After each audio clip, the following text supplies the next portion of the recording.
राष्ट्र सर्वप्रथम राष्ट्र सर्वप्रथम राष्ट्र सर्वप्रथम राष्ट्र सर्वप्रथम राष्ट्र सर्वप्रथम की बात कार्यक्रम में आप सभी राष्ट्रवासियों का हार्दिक स्वागत है।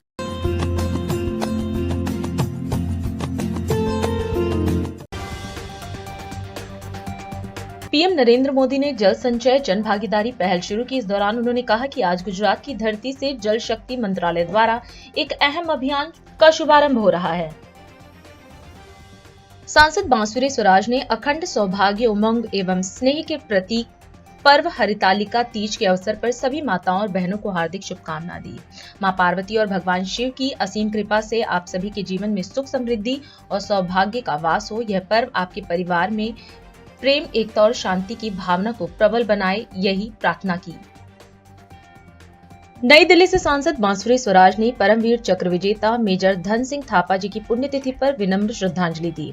1962 के भारत चीन युद्ध में उनकी अप्रतिम वीरता और साहस ने राष्ट्र के प्रति उनके अटूट समर्पण को दिखाया। मेजर थापा का जीवन और उनका त्याग सदैव हमारे युवाओं को प्रेरणा देता रहेगा। राष्ट्र रक्षा के लिए उनके अद्वितीय योगदान को हम कभी नहीं भूलेंगे। मां भारती के इस वीर सपूत को कोटि कोटि नमन। आम आदमी पार्टी ने पार्टी विधायक अमानतुल्लाह खान एवं अन्य कार्यकर्ताओं की गिरफ्तारी के विरोध में दीनदयाल उपाध्याय मार्ग पर भारतीय जनता पार्टी मुख्यालय के निकट प्रदर्शन किया। छत्तीसगढ़ के कोड़ागांव जिले के एक जंगल में सुरक्षा कर्मियों ने नक्सलियों द्वारा लगाए गए 6 इम्प्रोवाइज्ड एक्सप्लोसिव डिवाइस बरामद किए। भारतीय कम्युनिस्ट पार्टी के महासचिव सीताराम येचुरी की हालत स्थिर है और एम्स दिल्ली में इलाज पर उन पर सकारात्मक प्रतिक्रिया हो रही है। उन्हें फेफड़ों के संक्रमण के इलाज के लिए भर्ती कराया गया था।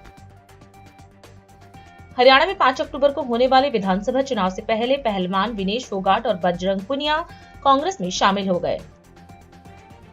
सुप्रीम कोर्ट ने वित्तीय अनियमितताओं के आरोप की सीबीआई जांच के खिलाफ कोलकाता के आरजीकर मेडिकल कॉलेज और अस्पताल के पूर्व प्रिंसिपल संदीप घोष की याचिका खारिज कर दी। हरियाणा में गठबंधन की बातचीत के बीच आम आदमी पार्टी को राष्ट्रीय राजधानी में बड़ा झटका लगा है। उनके मौजूदा विधायक और पूर्व मंत्री राजेंद्र पाल गौतम कांग्रेस में शामिल हो गए। आज जल संचय जन भागीदारी पहल का शुभारंभ कार्यक्रम आयोजित किया गया। इस दौरान प्रधानमंत्री ने अपने संबोधन में कहा कि आज गुजरात की धरती से जल शक्ति मंत्रालय द्वारा एक अहम अभियान का शुभारंभ हो रहा है। उन्होंने कहा कि वह कई वर्षों तक गुजरात के मुख्यमंत्री रहे, लेकिन एक साथ सभी तहसीलों में इतनी तेज बारिश कभी न सुना न ही देखा। लेकिन इस बार गुजरात में बहुत बड़ा संकट आया है, इसलिए हमने टिकाऊ भविष्य के लिए जिन 9 संकल्पों को सामने रखा है, उनमें जल संरक्षण पहला संकल्प है। आज गुजरात की धरती से जल शक्ति मंत्रालय द्वारा एक अहम अभियान का शुभारंभ हो रहा है। उसके पूर्व पिछले दिनों देश के हर कोने में जो वर्षा का तांडव हुआ, देश का शायद ही कोई इलाका होगा जिसको इस मुसीबत से, संकट को झेलना न पड़ा हो। मैं कई वर्षों तक गुजरात का मुख्यमंत्री रहा, लेकिन एक साथ इतने सभी तहसीलों में इतनी तेज बारिश मैंने कभी न सुना था न देखा था। लेकिन इस बार गुजरात में बहुत बड़ा संकट आया। सारी व्यवस्थाओं की ताकत नहीं थी कि प्रकृति के इस प्रकोप के सामने हम टिक पाए। लेकिन गुजरात के लोगों का अपना एक स्वभाव है, देशवासियों का स्वभाव है, सामर्थ्य है कि संकट की घड़ी में कंधे से कंधा मिला करके हर किसी की मदद करता है। आज भी देश के कई भाग ऐसे हैं जो भयंकर वर्षा के कारण परेशानी से गुजर रहे हैं। साथियों, जल संचय ये केवल एक पॉलिसी नहीं है, ये एक प्रयास भी है और यूं कहें तो ये एक पुण्य भी है। इसमें उदारता भी है और उत्तरदायित्व भी है। आने वाली पीढ़ियां जब हमारा आकलन करेगी तो पानी के प्रति हमारा रवैया ये शायद उनका पहला पैरामीटर होगा, क्योंकि ये केवल संसाधनों का प्रश्न नहीं है। ये प्रश्न जीवन का है। ये प्रश्न मानवता के भविष्य का है। इसलिए हमने सस्टेनेबल फ्यूचर के लिए जिन 9 संकल्पों को सामने रखा है, उनमें जल संरक्षण पहला संकल्प है। मुझे खुशी है आज इस दिशा में जन भागीदारी के जरिए एक और सार्थक प्रयास शुरू हो रहा है।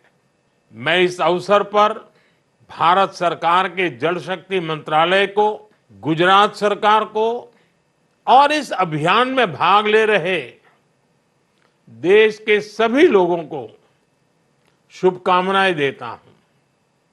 साथियों, आज जब पर्यावरण और जल संरक्षण की बात आती है तो कई सच्चाइयों का हमेशा ध्यान रखना है। भारत में दुनिया के कुल फ्रेश वाटर का सिर्फ 4% ही है।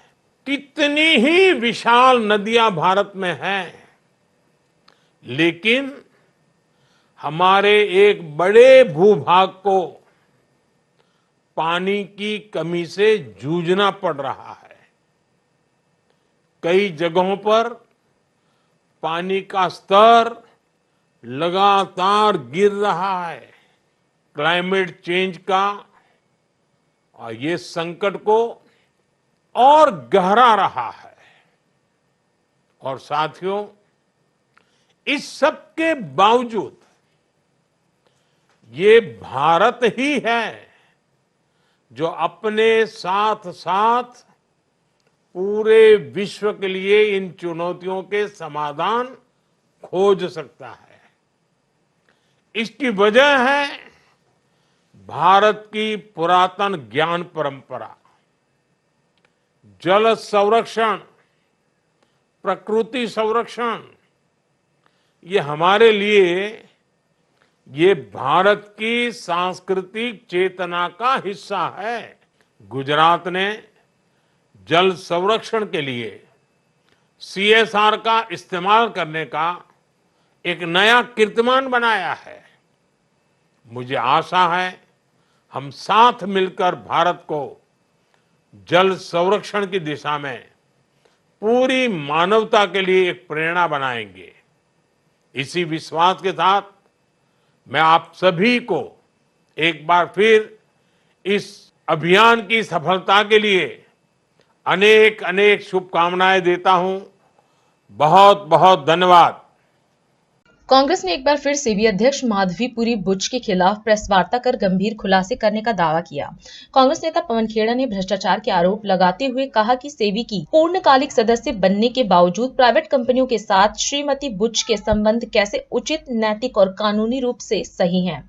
उन्होंने कहा कि सेबी के प्रति देश के करोड़ों लोगों की आस्था है और यदि सेबी पर सवाल खड़े होंगे तो देश के करोड़ों लोगों के निवेश पर सवाल खड़े हो जाएंगे।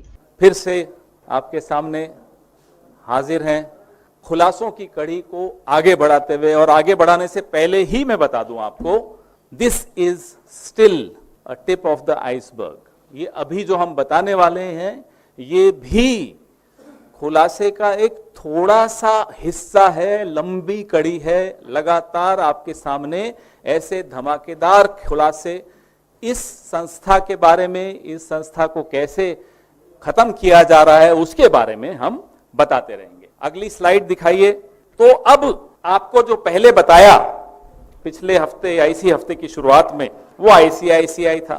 ये नया खुलासा है।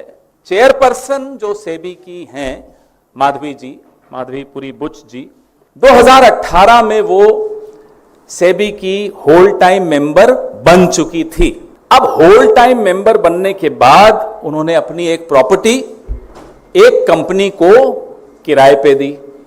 तो 2018-19 का जो फाइनेंशियल ईयर था उसमें इनको 7 लाख रुपए साल का किराया उस प्रॉपर्टी से मिला।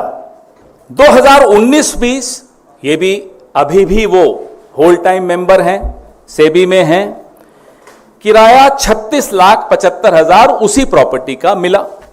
आप पूछेंगे 7 लाख से सीधा 36 लाख, तो उसका जवाब मेरे पास नहीं है। हो सकता है कि पिछले फाइनेंशियल ईयर में कुछ महीनों के लिए दिया हो, इसलिए इस पे मैं कोई टिप्पणी नहीं करूंगा।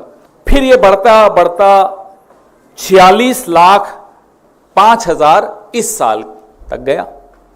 अब सवाल यह है कि किस कंपनी को माधवीपुरी बुच जी और उनके पति के नाम की एक प्रॉपर्टी है, बंबई की ये प्रॉपर्टी है, तो कैरल इन्फो सर्विसेज लिमिटेड, वोकाट लिमिटेड नाम की एक कंपनी का हिस्सा है, प्रमोटर सेम है।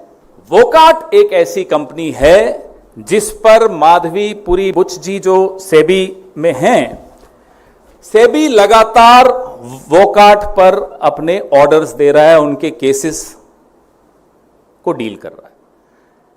माधवीपुरी बुच जी चेयरपर्सन है, जिस संस्था की वो चेयरपर्सन है उस संस्था में वोकाट कंपनी के केसेस हैं, शिकायतें हैं।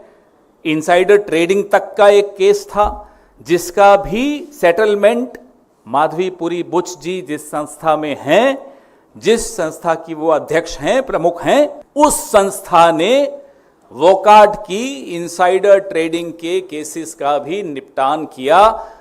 यह है कॉन्फ्लिक्ट ऑफ इंटरेस्ट, मैं इसे करप्शन कहूंगा। This is not just conflict of interest, this is out and out corruption. आप जब होल टाइम मेंबर बनती हैं सेबी की, तो आप एक कंपनी को अपना घर किराए पे दे देती हैं। उस कंपनी के केसेस आपके पास आते हैं।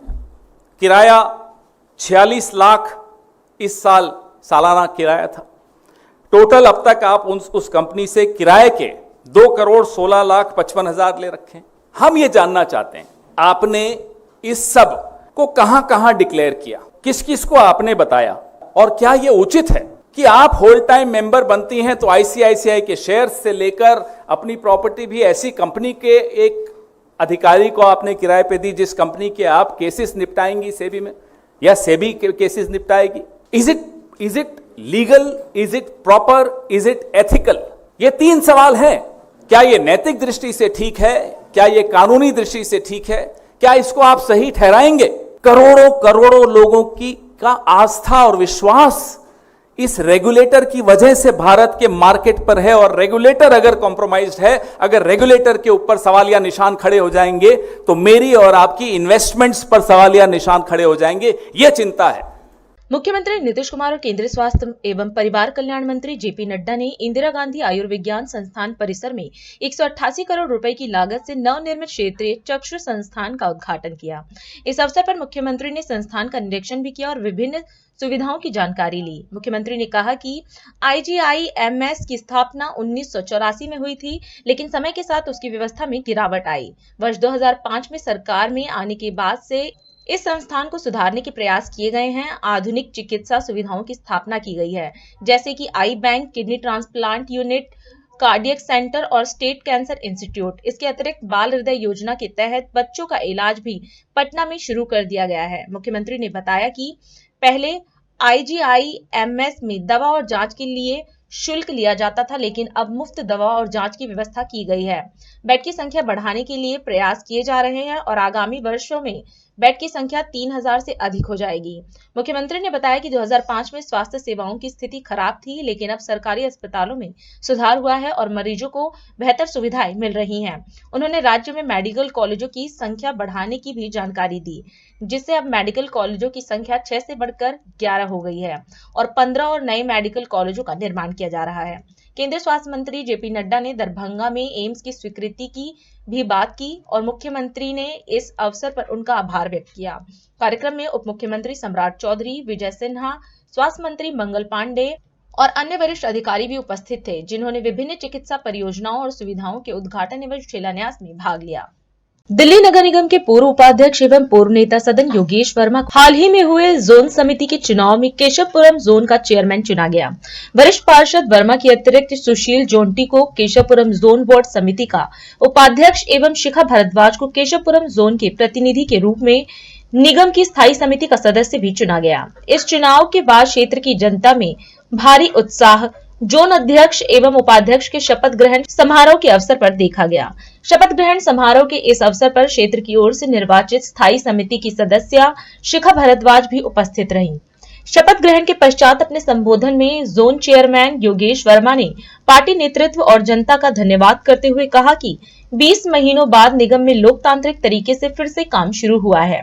वार्ड समिति के गठन से बहुत सी समस्याओं का निदान हो सकेगा और उनका प्रयास जनप्रतिनिधि, निगम पार्षदों और अधिकारियों के बीच सामंजस्य बनाने का रहेगा।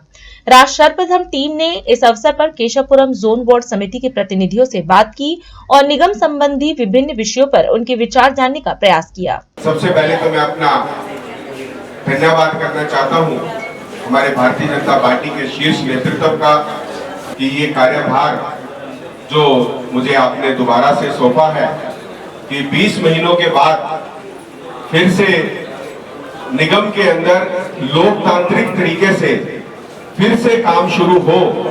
जनता की आवाज बनकर जो पार्षद जनता के बीच में आए थे और वार्ड कमेटी के माध्यम से अपनी समस्याओं को उठाते थे, लेकिन पिछले 20 महीनों से महरूम थे।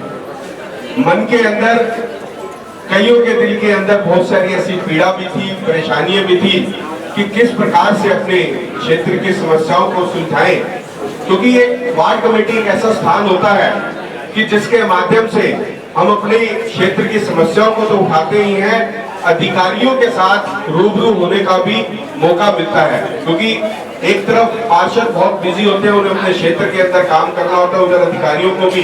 तो ऐसे में हफ्ते 10 दिन के अंदर जब इस प्रकार से बैठना होता था तो उससे बहुत सारी समस्याओं का निदान भी होता था। और जब मैं केशवपुरम जोन का चेयरमैन बनकर आया, मुझे पूरा सहयोग मिला और आपने देखा कि हमने अपने कार्यकाल के अंदर मधुबन चौक से अगर आप शुरू करेंगे कि जिस प्रकार से हमने सुंदरता की पेंटिंग के माध्यम से जो सुंदर बनाया वो हमारे उस कार्यकाल के अंदर था।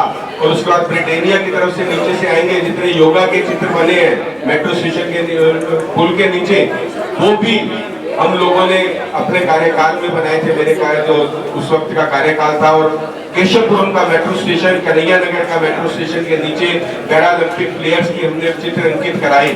और मैं आज आपको ज्यादा ना कहते हुए केवल इतना ही कहना चाहता हूँ कि मेरा हमेशा से प्रयास रहेगा कि आप लोगों के और अधिकारियों के बीच में सामंजस्य बनाते हुए कोऑर्डिनेशन जब होगा तो कार्य भी होंगे। ये मैं इतना कह सकता हूँ कि हमारे एक तरफ जो हमारे पार्षद भाई बैठे हैं, जो चाहते हैं कि अपने क्षेत्र के अंदर विकास कार्य हो, समस्याओं का निदान हो, तो उधर से अधिकारी भी चाहते हैं कि उन्हें भी इसका कोई समस्या जितनी भी आती है उनका निदान जल्द से जल्द हो।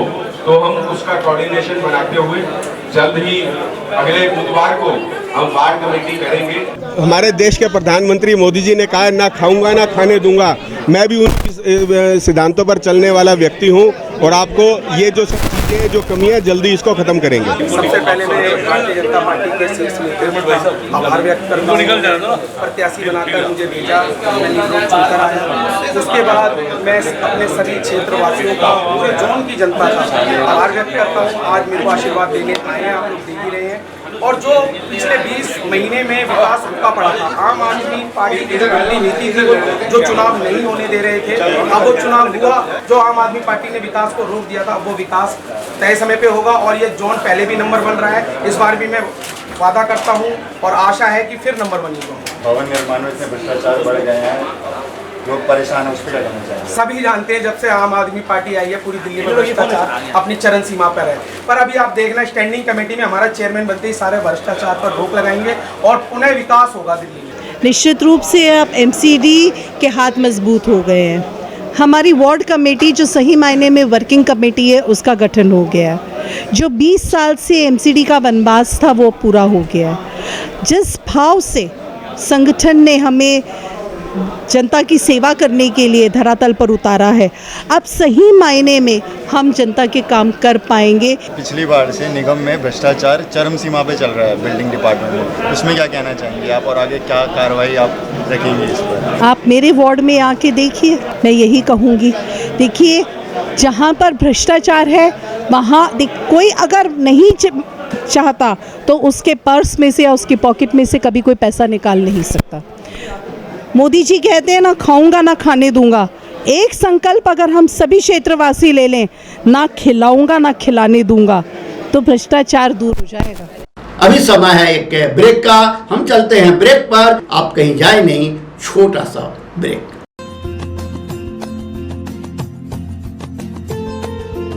Powered by Kamal Buildtech Private Limited, fulfilling promises. With our professional team and experience of delivering projects, in past we guarantee you peace of mind and top quality work in an affordable price. और अधिक खबरों के लिए आप हमारे YouTube channel दैनिक India दर्पण को अभी सब्सक्राइब करें और नोटिफिकेशन के लिए बेल आइकन को प्रेस करना ना भूलें। राष्ट्र सर्वप्रथम की बात कार्यक्रम में ब्रेक के बाद एक बार फिर आप सभी राष्ट्रवासियों का स्वागत है। बीजू जनता दल के राज्यसभा सदस्य सुजीत कुमार ने संसद के उच्च सदन में अपने पद से इस्तीफा दे दिया। बीजद से बाहर निकलने के बाद कुमार ने केंद्रीय शिक्षा मंत्री धर्मेंद्र प्रधान व अन्य वरिष्ठ नेताओं की उपस्थिति में दिल्ली में पार्टी मुख्यालय में भारतीय जनता पार्टी में शामिल होने के अपने फैसले की घोषणा की। वहीं भाजपा में शामिल होने पर केंद्रीय शिक्षा मंत्री धर्मेंद्र प्रधान ने उनका पार्टी में स्वागत किया। सुजीत कुमार ने पार्टी में शामिल होने पर खुशी व्यक्त की और कहा कि पीएम का 2047 का विकसित भारत और 2036 तक विकसित उड़ीसा का लक्ष्य हमेशा प्रभावित करता है और उनके इस विजन को ध्यान में रखते हुए वह बीजेपी में शामिल हुए हैं। मेरे लिए अत्यंत आनंद की क्षण है। मैं मेरे छोटे भाई हमारे प्रांत के उड़ीसा के एक अत्यंत होनहार, संवेदनशील और गुणी सामाजिक कार्यकर्ता को, जो अभी राज्यसभा में उड़ीसा को प्रतिनिधित्व करते थे, अपने दक्षता के कारण, अपने आर्टिकुलेशन के कारण और अपने बौद्धिक क्षमता के कारण कम उम्र में भी उन्होंने पब्लिक पॉलिसी की दुनिया में एक अपना छाप बनाई है, अपना एक पहचान बनाई है।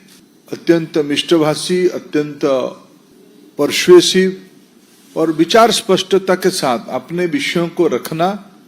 और मैं उनके बारे में इतना कहूं, सामाजिक जीवन में अपने आप में एक मर्यादा करके रहना, एक स्टैंडर्ड्स मेंटेन करना, उन्होंने कम समय में एक कीर्ति स्थापना किया है। ऐसे सुजीत कुमार भारतीय जनता पार्टी में आज प्रवेश कर रहे हैं। उन्होंने अपना राज्यसभा की मौजूदा दायित्व को त्याग किया है। माननीय प्रधानमंत्री नरेंद्र मोदी जी की नेतृत्व, नीति, आदर्श, ऐसे पहले भी माननीय प्रधानमंत्री नरेंद्र मोदी जी की प्रशंसक रहे हैं। एक प्रतिद्वंदी राजनीतिक पार्टी के सदस्य होने के बावजूद जब राज्यसभा में नहीं थे, तब भी हम लोग जब कभी मिलते थे, उड़ीसा की विकास के बारे में पिछले 10 साल में जिस प्रकार के मोदी जी के प्रयास हुए हैं, उसकी वो प्रशंसक रहे हैं, उसकी वो शुभेच्छु रहे हैं। उनके मन में सदैव हमारे राज्य उड़ीसा कैसे विकसित हो, विशेष करके जिस जिले से वो आते हैं उस जिले की एक मौलिक स्ट्रक्चरल रिफॉर्म हो, कृषि हो, वहां के पिछड़े समाज के लोग हों, जनजाति हो, अनुसूचित जाति हो, ऐसे लोगों की, गरीबों के कल्याण के लिए उनके मन में सदैव एक तत्परता और व्यग्रता रहती थी। आज उन्होंने बीजू जनता दल को त्याग करके भारतीय जनता पार्टी में ज्वाइन कर रहे हैं। प्रधानमंत्री जी की नेतृत्व को आज सम्मान देके ज्वाइन कर रहे हैं। मैं उनको दल में स्वागत करता हूं। आज मैं दुनिया की सबसे बड़ी पार्टी भारतीय जनता पार्टी में शामिल हुआ हूं। मेरे लिए बहुत ही हर्ष का दिन है। प्रधानमंत्री जी आदरणीय नरेंद्र मोदी जी का जो विजन है, जो लक्ष्य है 2047 तक विकसित भारत और 2036 तक विकसित उड़ीसा, ये लक्ष्य मुझे हमेशा प्रभावित किया है और मैं यही उम्मीद रखता हूं कि सभी के आशीर्वाद से, सबके मार्गदर्शन से मैं बीजेपी को और कैसे मजबूत किया जाएगा उड़ीसा में और पूरे देश भर में, और देश के लिए हम लोग कैसे काम करेंगे, यही मेरा मकसद रहेगा। धन्यवाद। जनपद गोरखपुर में 635 करोड़ की विभिन्न विकास परियोजनाओं का लोकार्पण व शिलान्यास कार्यक्रम आयोजित किया गया। इस अवसर पर उत्तर प्रदेश के मुख्यमंत्री योगी आदित्यनाथ भी कार्यक्रम में मौजूद रहे। इस दौरान कार्यक्रम को संबोधित करते हुए सीएम योगी ने कहा कि हरियाली तीज के अवसर पर 635 करोड़ लागत की परियोजनाओं की सौगात पिपराइच विधानसभा क्षेत्रवासियों को प्राप्त हो रही है। इसके लिए सभी को बधाई। वहीं सीएम ने कहा कि आज पंचायत भवन का भी लोकार्पण किया गया है, जो कि ग्राम सचिवालय के रूप में जाना जाएगा। वहीं सीएम ने विभिन्न परियोजनाओं के विषय में भी चर्चा की। आज के इस लोकार्पण और शिलान्यास कार्यक्रम में उपस्थित इस पूरे क्षेत्र से उपस्थित सभी यहाँ के नागरिक, उपस्थित बहनों और भाइयों, मैं सबसे पहले आज हरियाली तीज के अवसर पर 635 करोड़ रुपए की लागत की परियोजनाओं की सौगात पिपराइच विधानसभा क्षेत्र वासियों को प्राप्त हो रही है। इसके लिए आप सबको हृदय से बधाई देता हूं।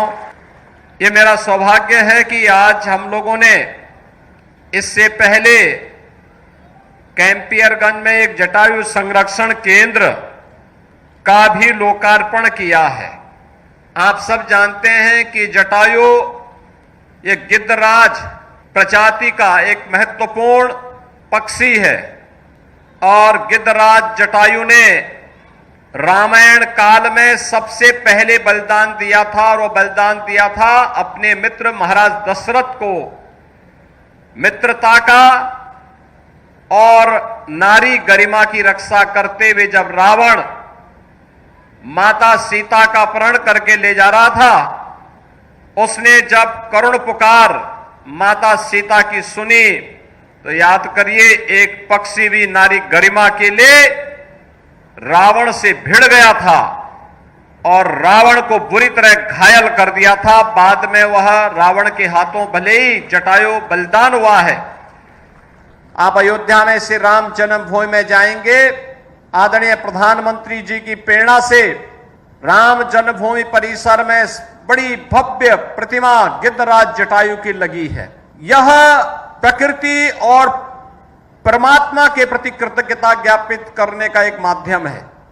आज कैंपियरगंज में उसका लोकार्पण हुआ है और अभी मुझे यहां आने का अवसर प्राप्त हुआ। इस कार्यक्रम में आने के पहले सोनबरसा के प्राथमिक विद्यालय जो सीएसआर निधि से फर्टिलाइजर के सहयोग से हम लोगों ने बनाया है, आज उसका लोकार्पण किया है। कितना भव्य विद्यालय बना है प्राइमरी का। अब भी मैं कहूंगा कि सोनबरसा, बालापार और परमेश्वरपुर, जेतपुर, जहां से भी आप आए हैं, थोड़ा एक बार देखना विद्यालय कैसे बनना चाहिए।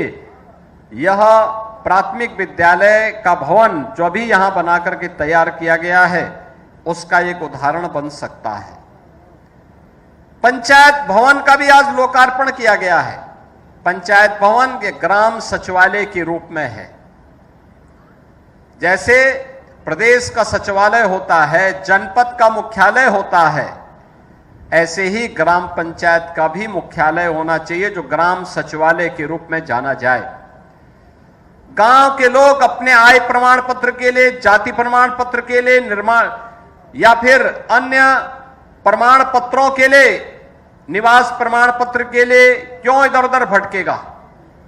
वह उसे गांव के ही सचिवालय में प्राप्त हो, ऑनलाइन प्राप्त हो। इसके लिए ग्राम सचिवालय की व्यवस्था सभी 57,000 से अधिक गांवों में, ग्राम पंचायतों में हमने प्रारंभ की है और सोनबरसा गांव को एक आदर्श सचिवालय भी आज यहां पे प्राप्त हुआ है। इसकी भी मैं बधाई देता हूं सोनबरसा गांव वालों को। ये 5-5 परियोजनाएं एक साथ सेक्टर आपके सोनबरसा, बालापार और इस पूरे क्षेत्र के वासियों को प्राप्त हो रहा है। यह एक मॉडल बने, इसका लाभ अन्य गांवों के लोग भी प्राप्त कर सकें। इस विश्वास के साथ आज मैं आपके बीच में यहां पर उपस्थित हुआ हूं। मैं एक बार फिर से 635 करोड़ रुपए की इन परियोजनाओं के लिए आप सभी को हृदय से बधाई देता हूं और विश्वास व्यक्त करता हूं कि विकास और सुरक्षा के इस मॉडल के साथ आप अनवरत रूप से आगे बढ़ेंगे। आप सबके प्रति मेरी मंगलमय शुभकामनाएं हैं। धन्यवाद। जय हिंद।